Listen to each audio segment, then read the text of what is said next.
Food and Beverage Magazine Live, bringing food and beverage to life. With your hosts, James Beard Award winner Jennifer English and Food and Beverage Magazine publisher Michael Politz. Featuring leaders in the hospitality, branded food and beverage, and CPG industries, many of whom are Jennifer and Michael's friends in the business. For an informal and informative conversation where friends in the business share the latest intel, ideas, and best practices. Live, juicy inside scoop from the tastemakers, newsmakers, bread bakers, drink shakers, spoon lickers, clam diggers, farms, foodies, and friends of the food and beverage magazine world. Here are your hosts, Jennifer English and Michael Politz.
Hey everybody, I'm Jennifer English, editor-at-large of Food and Beverage Magazine. Welcome to another edition of Food and Beverage Magazine Live.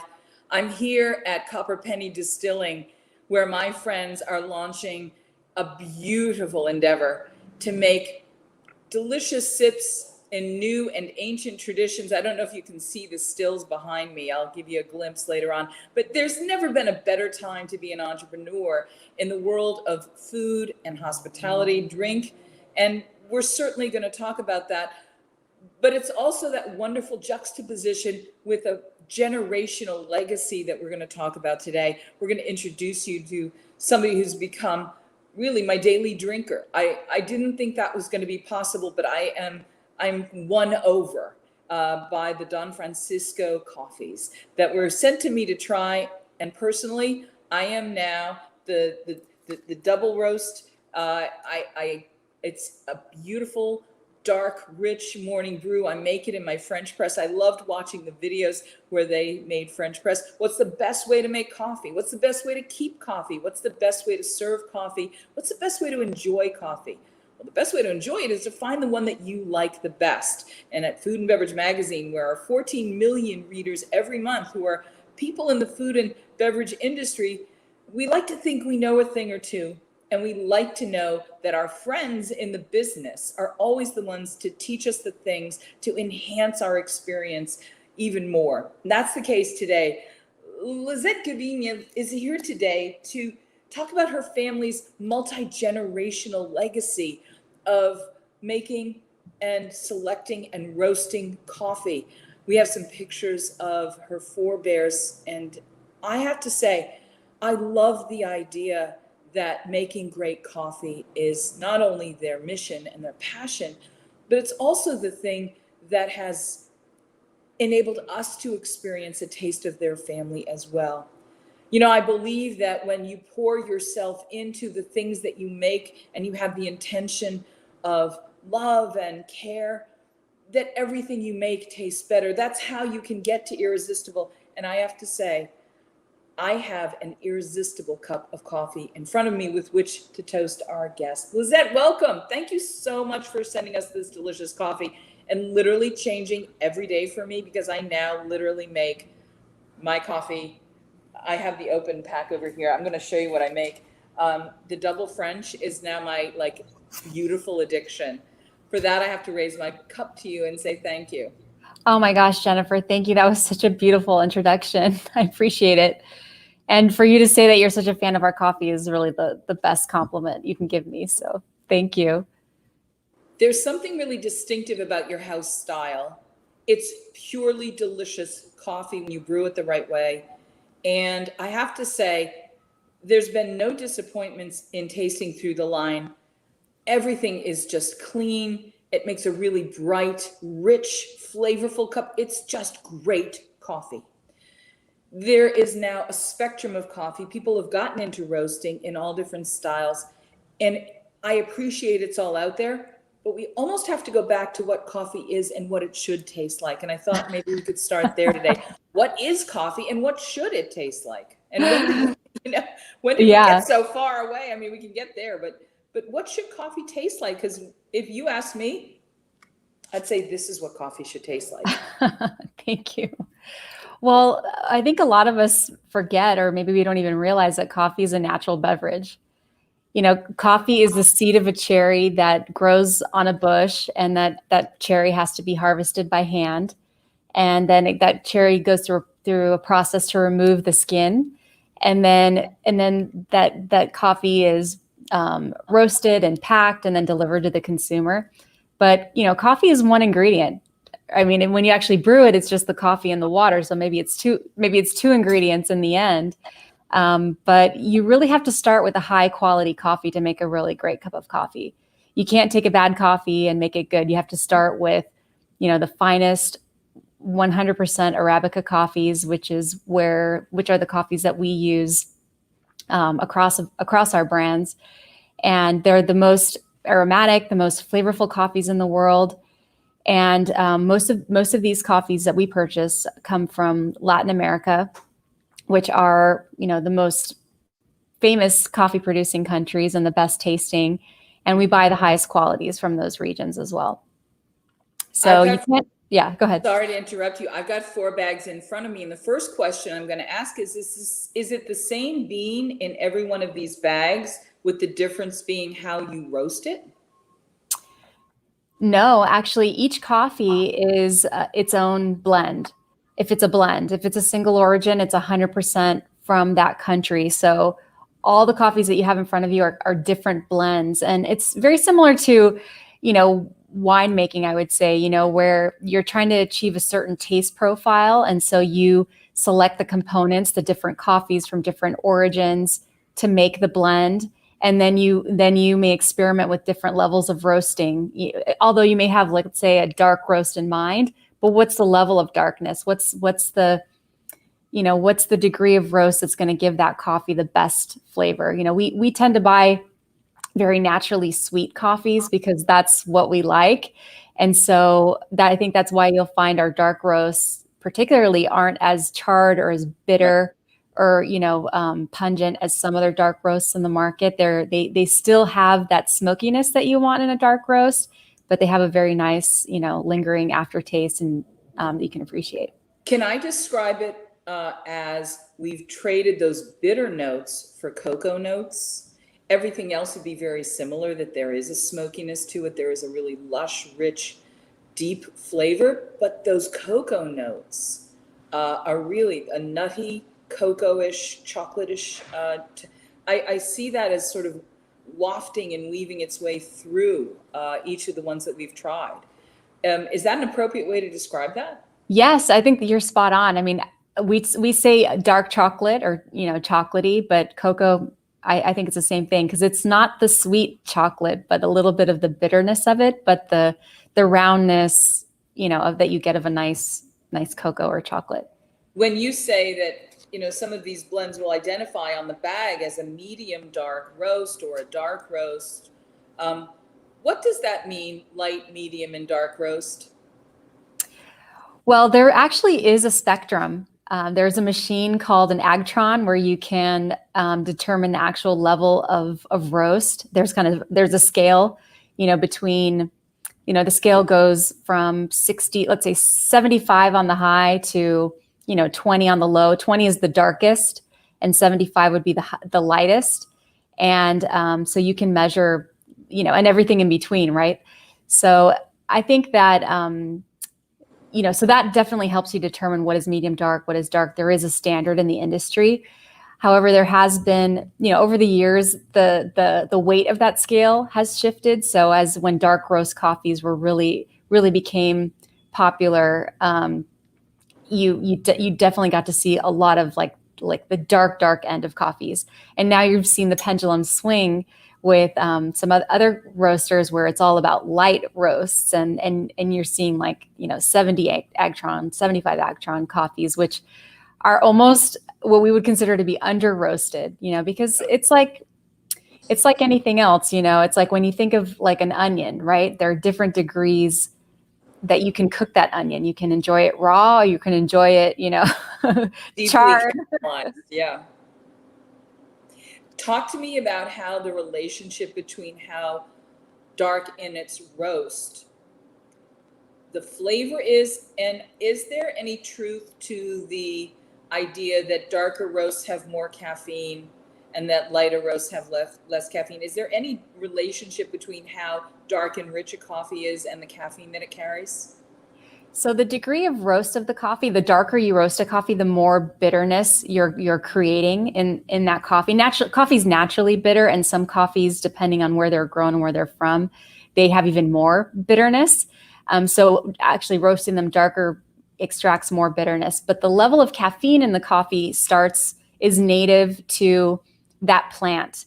So for example, Robusta plants have more caffeine than Arabica plants. Right. Caffeine is actually the natural defense mechanism for the coffee plant. It helps protect it. Yeah, it helps protect it from bugs, from, mostly pests that like the coffee tree. So it's even on the leaves of the coffee plant. So, but when you roast that coffee, no matter whether you roast it light or dark, you're not removing any more caffeine from it. But what does happen as you roast coffee darker is it does get lighter. So when you start with a pound of green coffee and you roast it dark, the end result will be 10 ounces of coffee, let's say. Oh, interesting. But if you roast it medium, the result will be 12 ounces of coffee.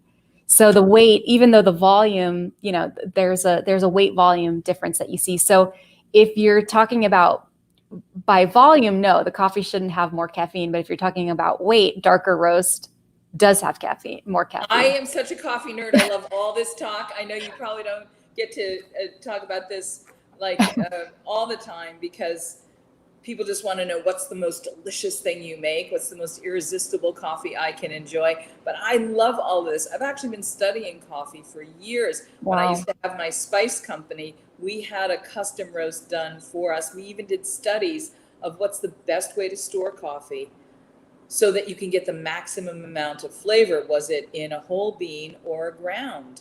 And so I'm going to pose that question to you, because I know you for generations have been in your family studying the best way to enjoy and keep coffee.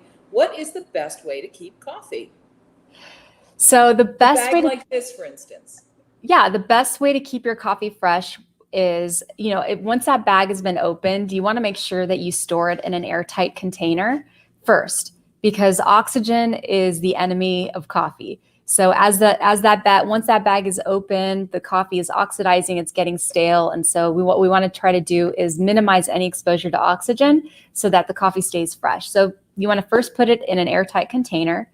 And then we actually did studies here too, so I'm curious to see what your findings were. But the question of, do you keep it in the refrigerator or the freezer? So we experimented with both. And our tests showed the results that the freezer is actually the best place to keep your coffee in an airtight container, because, again, there's just less exposure to oxygen in your freezer. If you think about it, you probably use your refrigerator a lot more than you do your freezer. Well, not only that, we kept it in whole bean in the freezer versus ground in the freezer. Grinding fresh from the freezer, we found, was the best way to do it. That's absolutely true, because you have less surface area. that when those beans are kept whole, there's just less surface area for the oxygen to oxidize the coffee. So that's absolutely true.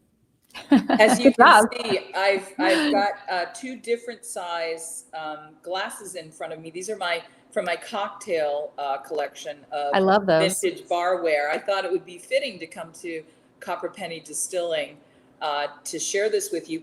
And what I've done is I've put a little bit more of the breakfast blend in the bigger of the two cocktail cups, and then the Mayan blend. Because to my mind, these two, in addition to the double French, which I've told everybody is already my daily drinker, what I really like about these two, and we'll talk a little bit about their aroma in a minute, as well as their flavor. But for a morning blend like this, it's really delicious. And I find that I can drink a little bit more of it. And then the Mayan blend has some really unusual flavor notes that make it such a great after dinner sip. And what I've done is I serve this not hot, but I serve it room temperature as a cocktail with food. And I really think there's a lot to be said for rediscovering the pairability of a great black coffee with savory foods in the morning, like breakfast, or even some of the sweeter things like pancakes or a cinnamon bun. And then for dessert with these pumpkin pie, and I saw you have a pumpkin pie coffee. But one of my all-time favorite flavor combinations is an irresistible peanut butter cookie with black coffee, just like this. And what it does is that bitter note really plays so nicely with that nutty, sweet peanut cookie. It just is one of the great flavor combinations, I think. But let's get into making some coffee together. I've got my French press ready. I've got my boiling water here. I've got my kettle. Let's start with the breakfast blend. Okay. How did we become a nation of morning coffee drinkers? Where does that come from? That's a good question. I honestly don't know 100% accurate answer to that. But I mean, the US's history with coffee actually begins in Boston, which I think you are a native of Boston, right? Beantown.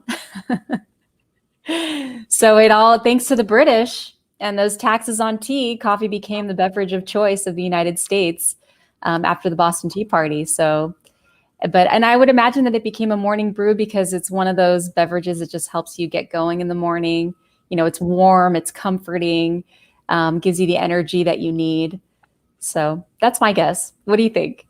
I think you're spot on with that. But what's really interesting is how we become a nation of coffee lovers. It's a really interesting trend to watch happen. And I'm going to make another parallel. If you watch the rise of Starbucks and you watch the rise of our appreciation for wine in this country, isn't it interesting that we began to develop and then cultivate our appreciation for the flavor profiles of great wines, for the customs and the rituals around it, the same way we've expanded our experience with coffee?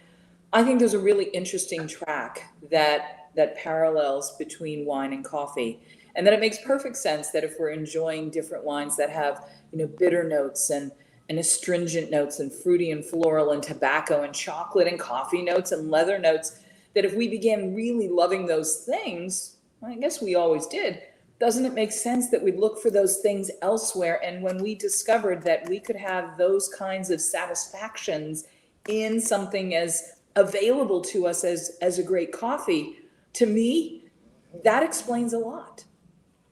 I think that's so insightful, Jennifer. I mean, you're absolutely right. As consumers, we have greater appreciation for different foods and beverages. Of course, it's going to have a ripple effect, into other things. And consumers have, really gotten into coffee, especially with the pandemic. A lot of us are drinking coffee, more and more coffee at home. And people are really upping their coffee game, trying out different blends, investing in a really nice grinder. A lot of espresso machines for the home were sold during the time period. Everybody's perfecting their espresso shots. And it's really fun and exciting to see that people are so into coffee. Let's talk a little bit about your family, and then we're going to give these a sniff. I've actually got some of the Mayan in the French press here. So what I'm going to do is I'm going to Awesome. pour my water in before it gets too cold. I hope you can still see the steam Yeah. coming off of this, because this to me is perfection. We can't quite see it, the steam, but Okay. we see you. It's oh, because it's right off camera. I apologize. No, it's okay. So I am using my Bodum. Oh, there it is. There's a little bit of steam for you. So I like these. They're not really expensive. I think these are found 15 to 20 bucks online. Go with Bodum. They're a really terrific company. They've been mastering the art of French pressing, as they say, for quite a while. Yeah. And it's a really versatile thing, and you can make as little as 1 or 4 cups if you're having a dinner. I think this is not as customizable if you have like all the little pods, but I love that this goes back to a more hands-on tradition and an almost ancient tradition. I also love the way French press coffee tastes. It has a little bit more of that oil and the richness and all the things I really do love about the flavors of the coffee that you sent us. How do you make coffee at home, Lisette?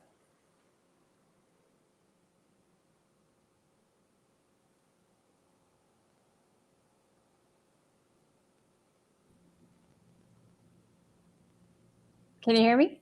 There you are. Right. We lost you for a second. Thank you for staying with us. How do you make coffee at home? Oh my gosh, you should see my coffee bar. I have Oh, you have so a whole many. coffee bar. I mean, I'm a coffee person, so I make coffee so many different ways. And but I always start my day with an espresso. And usually, my husband is the one that makes coffee at home in the morning, of course. He's a really good barista, I have to say. But yeah, I start my day with an espresso. On the weekend, I love to make pour over. It just takes a little bit more time, and I love to grind the beans. Grinding the beans right before you brew is always just makes that coffee much more flavorful, much more aromatic, more tasty. And I want to say Peugeot still makes a hand crank coffee bean grinder. And Peugeot grinders, maybe I'm a little partial because I used to do business with them regularly, but they are the best. And no, they are. We have a few of those around here. Here, let me show you. There's an antique grinder right behind me. Although this one, I think it's American. It's not Peugeot, but we have a lot of these around here. What's funny is one of my very, very first jobs in food was when I was 15 or 16 years old. I was a checker at the Great Atlantic and Pacific Tea Company, otherwise known as the A&P Market. Oh my gosh. And A&P was one of the last places that I knew of that had a coffee bean grinder in the store, and they had a coffee called 8 o'clock coffee, and I remember regularly helping customers grind their beans. I didn't appreciate how delicious it was. I had to have lots of milk and sugar in it, but I remember how passionate people were. There was a small coffee culture then. Now it's everywhere. And we have your family in part to thank for that. This is a great time. Let's talk a little bit about your family. And I want to say this is Food and Beverage Magazine Live. We're talking with Lisette Gaviña Lopez, who is one of the members of her family that are the Don Francisco coffee family, from whom we get so much of the best coffee that we enjoy today. Here's a picture of some of your ancestors. Can you tell us a little bit about this? Yes. So here you have my grandfather in the middle. His name was Francisco Gaviña. So our Don Francisco's brand is named in his honor. And then he is joined there by his 4 children. So from left to right, you have my dad, Jose, then Leonor, then Pedro, and then Paco. So my aunt and uncles.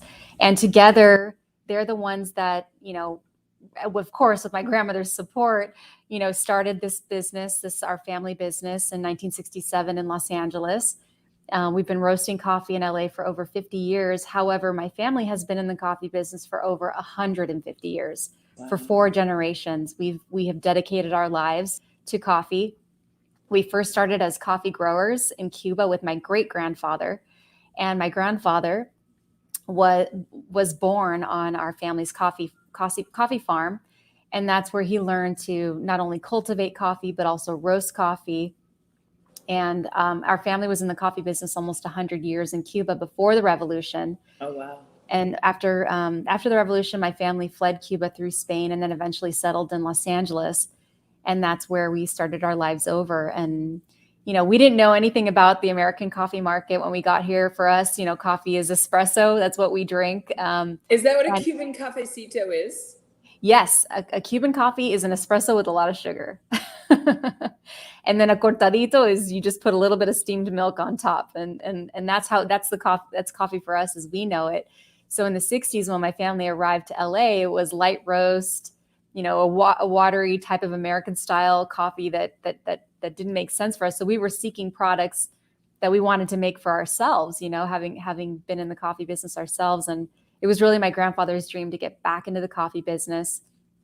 And so slowly, in a very humble way, we started in an 1,100 square foot space here in Los Angeles. My grandfather discovered an opportunity to buy a roaster from Bob's Big Boy restaurants. If you remember the restaurant chain, there's still a few around. So at that time, as you were mentioning, grocery stores and restaurants roast their own coffee. However, another roaster had taken over their coffee business. And so it created an opportunity for us to buy the roaster. And that's how we started, and just learning about, trying to first cater to the Cuban community, but then also LA is made up of so many wonderful ethnic groups, that really love coffee. So we started learning about the Vietnamese community, and they have a strong appreciation for high quality, dark roast, French roast coffee.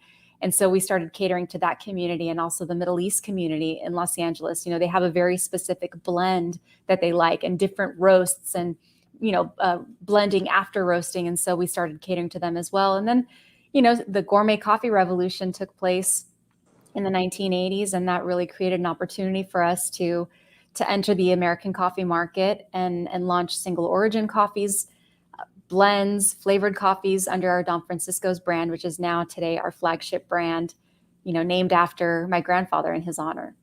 Now, I have to say, where are these going to be available? Can people find a bag that looks just like this at their favorite grocery store? So you can, if you live in the West Coast, you can probably find it in any grocery store. And we're in different pockets of the East, but definitely it's available every day on Amazon, on Target.com, and also Walmart.com. We also have our own website, donfranciscos.com, and we have a fun coffee club if you're interested in joining that as well. So I would invite you to try our coffee and just, celebrate coffee every day as we do. I love that. Now, I've been making this French press, and I'm going to bring this around. And this is the great moment. This is like pouring a Guinness in a sense. Like there's this moment where the luscious, dark liquid reveals itself. And so what I'm doing essentially is I'm pressing the grounds that have collected and coalesced at the top of this ring here. You can almost see the way that has collected. And what I'm going to do is gently push this down, and you're going to see how the color changes. And at the top, we are collecting this marvelous, dark, rich coffee. This is our breakfast blend. Go ahead. Yes. No, I also love the French press because it's basically combining like two different brew methods to brew the coffee. So first you steep the coffee with water. And so you're extracting some complexities in the coffee that you may not get through a regular, just, pour over filtered coffee process. So because of it's what we call full immersion brewing, so that you let the coffee steep, and then with the mesh metal filter, then you filter out the grounds. So the result is a strong, complex, delicious cup of coffee. The only thing I don't like about it is cleaning it. Well, we're going to take a sip of this. I'll join you too. And it's going to beg the question. Oh, that's so good. That is so good. And what I've done is I've got my room temperature version, and it really changes its character and complexity depending on whether you're serving it cold, like an iced coffee. Yes. Room temperature, like I am for pairing with food, or hot in the traditional. It does. Even the temperature that you use to brew the coffee impacts the flavor. So cold brew tends to be sweeter and be less acidic. And you're right, the temperature does impact the flavor. The pronunciation of the acidity in the coffee changes as it gets cooler. So you're spot on. This has been so much fun. I want to make sure that we can continue our conversation. Why is it that brewing coffee or a fresh, open package of coffee is one of the best, most alluring smells in human existence? Because is there like a coffee pheromone or something? Is there something you're not telling us about? I mean, it really is God's gift. And we're so happy to be, this is our gift to the world, to be able to, buy the best coffees, roast them with a lot of care, a lot of love. This is what we do. This is the only thing that we do. And it's really our purpose in the world. And we're so happy to enjoy it with you and share it with you. So the question becomes, in the morning, is there a traditional toast or a house toast for the Don Francisco family, the Gaviña family, that you share with friends when you clink your glasses together or your cups together? Yes, we always say salud. Salud. Salud, to your health. Salud. Well, I love that. Lisette Gaviña Lopez, thank you so much for making this possible for us to have our Coffee 101 today. I am completely sold on my double French. And I want to remind people that this is just the beginning.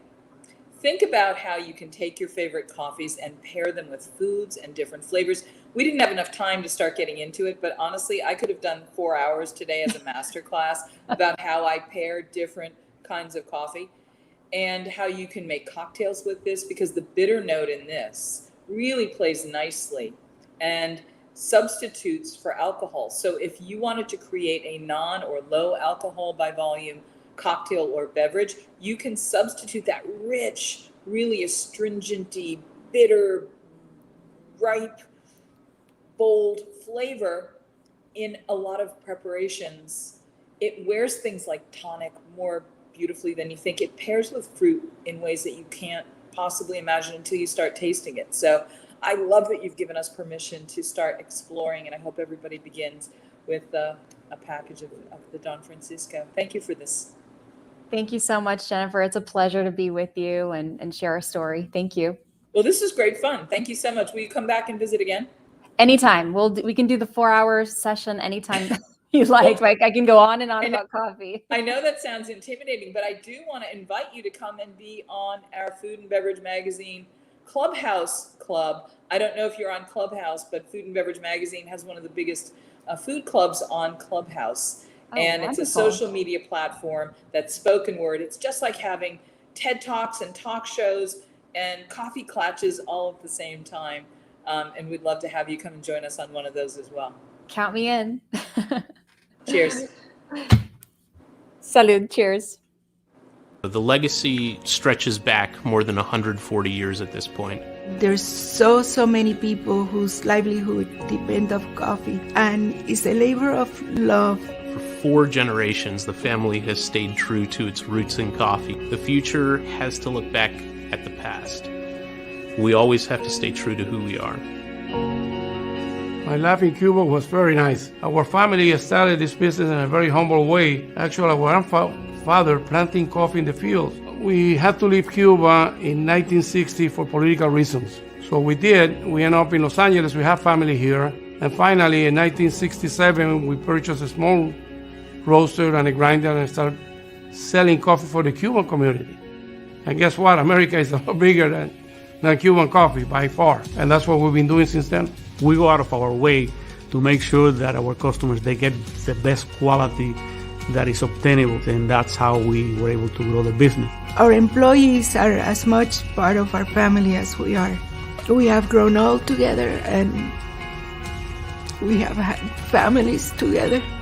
I've always felt that the Gaviña family treats us, the employees, just like that, like we are family. It makes it a pleasure to work here.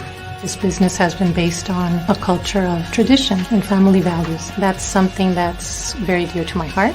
It's an exciting time. You know, all of our brands are strong and they're healthy, and the potential for these brands is even greater. Looking into the future, we have to look at whatever will be good for the farmer, will be good for the roaster, and will be good for the end consumer. So we try to not have a negative impact on the environment and kind of create a positive one. From the people, the products, the brands, It's just an amazing place to be.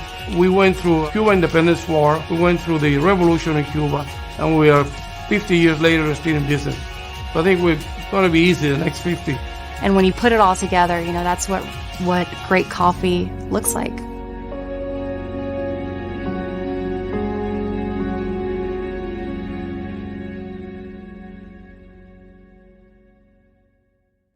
Whether you are thinking about becoming a restaurateur or you are already in the business, Michael Politz has written a must-read, The Food and Beverage Magazine's Guide to Restaurant Success. Pick up your copy today at Barnes & Noble, Amazon, Books A Million, or wherever fine books are sold.